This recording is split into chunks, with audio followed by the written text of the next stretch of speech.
This video is going to cover how to create quizzes and tests in Canvas.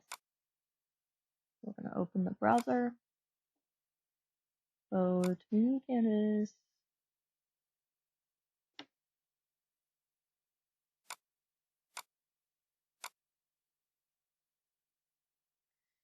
now I'm going to go into my demo class.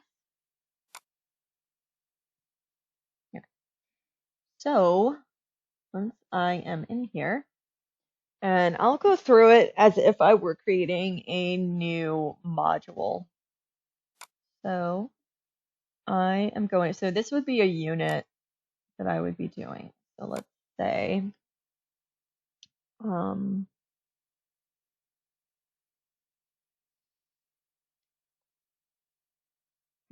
demos. And so once I've had this, and I don't think you don't technically have to create the module, but I feel like it helps with organization.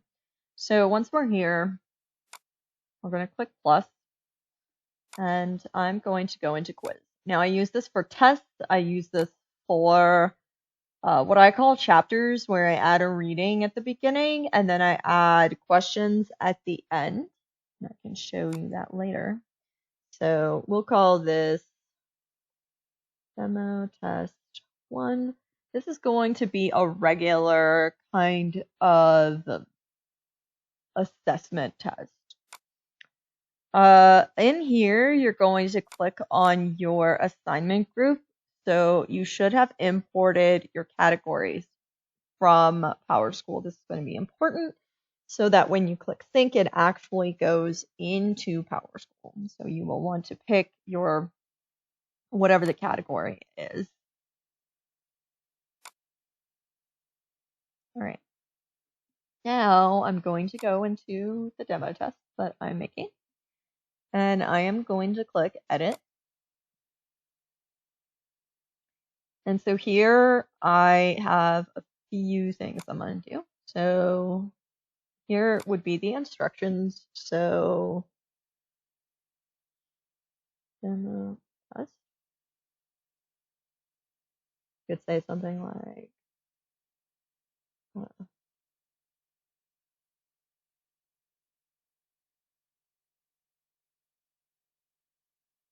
whatever instructions you want.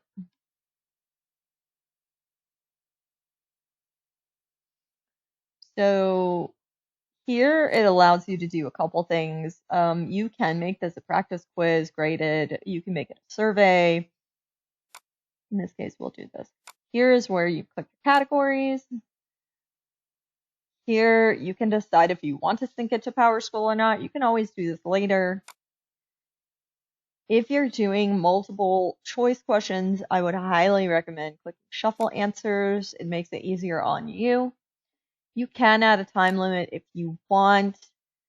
The deal is if you say it's 30 minutes and a student doesn't finish it within 30 minutes, it will submit it for them. So I normally leave this off. If you want to allow multiple attempts, so this is good for if you've got students who can redo tests, if you want to give them the option to retake it. Now, what I normally make sure to do is not pick highest. A lot of times what happens is if you do pick highest, you would want to probably get rid of letting them see the responses so that they can't see what's correct and incorrect. Otherwise, they'll just, they'll just click around, get whatever grade, look at what the correct answers are, and then go back and pick all the correct ones the second time, and it will essentially ruin your assessment. So what I like to do, if I'm going to allow multiple attempts, is I like to do average. That way it averages the attempts that are there. You can also do latest. I just like average better. Then you can put in how many. So if you just want one redo, then you can put 2. If you leave this unchecked, it will give them unlimited attempts. All right. Here you can click to have them see after what the answers are. I only use correct answers if I don't have a redo. You can also click this and then make the date. So let's say it's actually due and locked on the 11th, right? Or let's say the 10th. And then you're like, all right, I'll show you the answers after you turn this in and you can't take it anymore. And then you can also hide it again, let's say on the 14th, so they have time to look at when the correct answers are. Also, you can limit them to not being able to go back. So they would be able to see the incorrect questions, and even if you hit correct, then they can only see it the one time. They would not be able to go back and look at it multiple times. You can show one question at a time. If you click lock, then they have to complete that question. They will not be able to go back.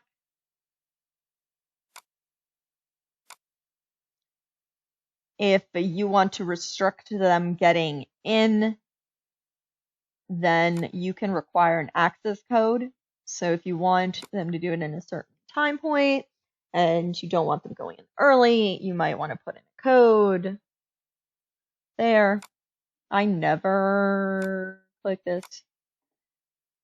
For it to show up under grades and for it to go into PowerSchool, you have to put in a due date. So let's say, and today, and then let's say it's. All right. So now you've got your basic things outlined. Now we're going to go into questions, and you're going to add some questions. So, and you can group them. I'm going to try to make this as simple as possible. So I'll click new question. And so let's say I do want multiple choice. So say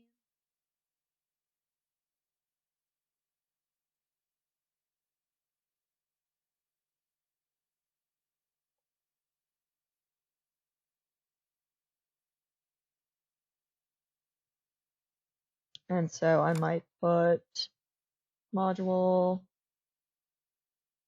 as chapter. If you don't want all of these, you can trash them here. Or if you want more, you can add another answer, so you can do however many. If you want the correct, let's say you want the correct answer not to be module, let's say you want it to be test, all you have to do is click on the arrow there to change that. Right. I can also go in here and do things like make this bold. I can, if I want to add a chart, I could go in and add an image of a chart. I could add, if you're doing math, you can add formulas in here. So you can do that. All right. So I'd update this. Now, let's say I want, and this is just for you, really. Okay, let's say we add another question. Let's say I want to do true, false. So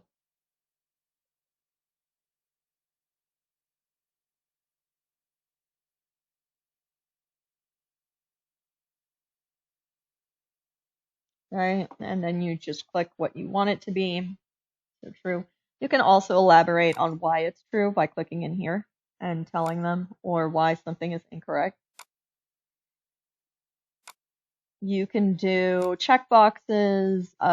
One of the big ones that I use that's a little bit more difficult to understand is probably the multiple blanks, fill in the blanks. So the way you do this is you would have to put call, and then you have to do this bracket, and I just put in like number 1. Call this.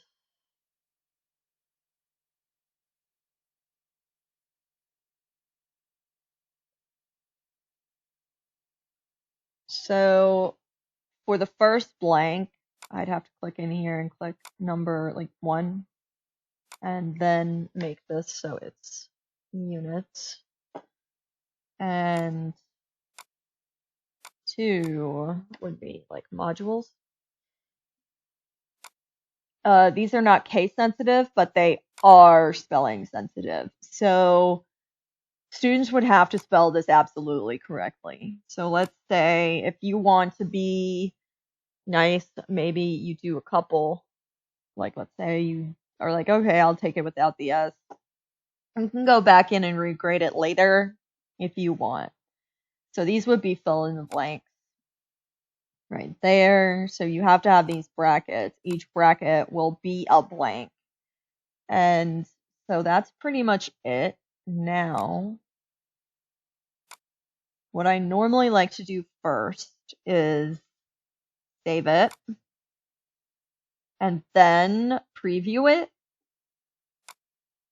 so you can go in and see what it looks like. So here are the instructions. And then you can also, to make sure that it's the way you want it, is click through. So let's say I get, all right, so module, I call units modules true, and here are like your blanks. So I call units modules. And then I'd hit submit quiz, and so you can see then here what is correct or not. Now, I do believe I marked that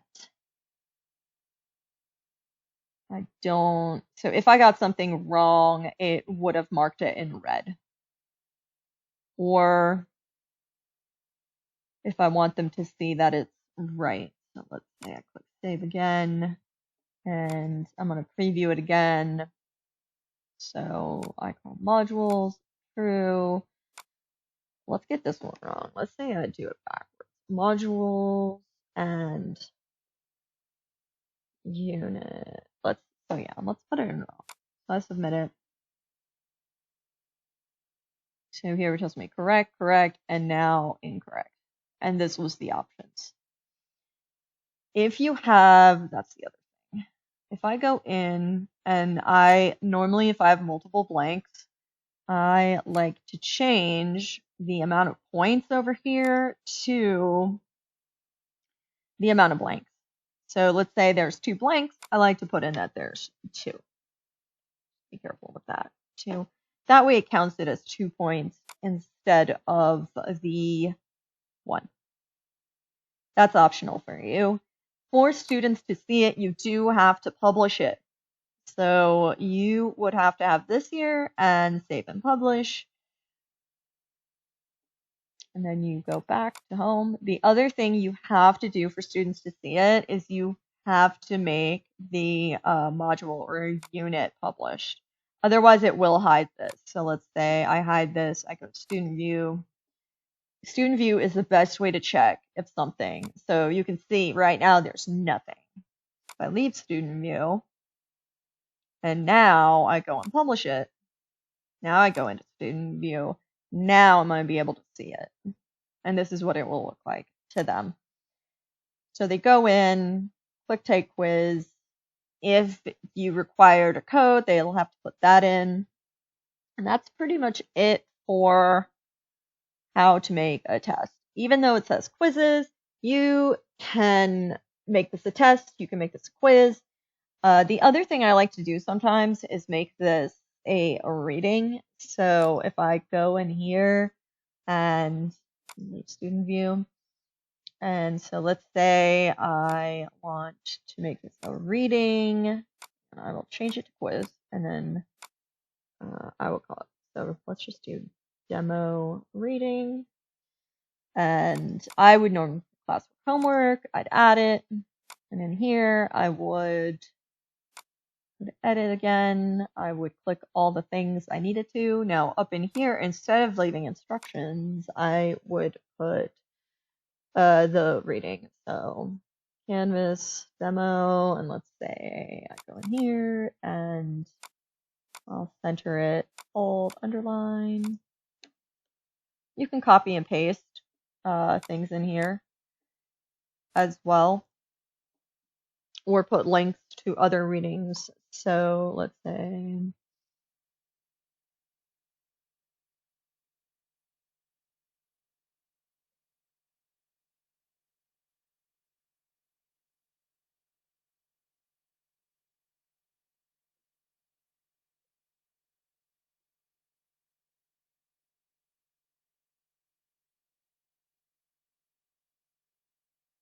and so you continue on for as much as you want, and then you again go through, you pick all the things that you care about, and so now I would go into questions and I would add questions about the reading. So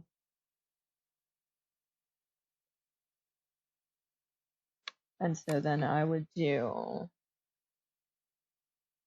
I don't know, so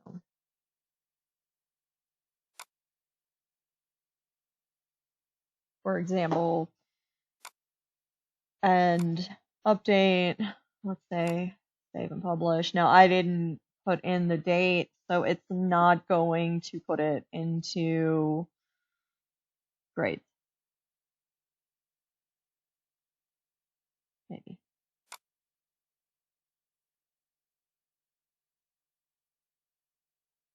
All right, it's taking a while. It's in there. All right, it is in there. So in this case, it's not published, even though I wanted it to be. It might not be in here. Yeah, it's not.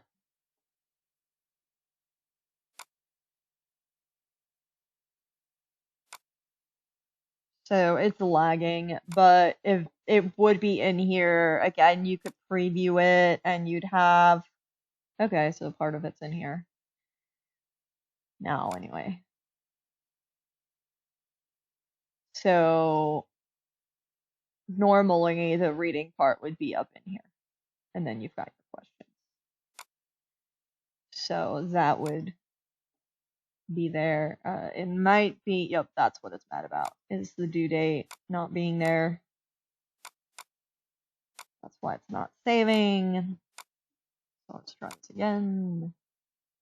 Right, there we go. That's the big part, is that date, really. All right, so now if I go in, I can see this. If I would click preview, then you've got your reading. You can add a chart, you can add whatever you want, and then you've got your questions underneath. So that is how to create quizzes, tests, and other assignments that involve multiple choice and other questions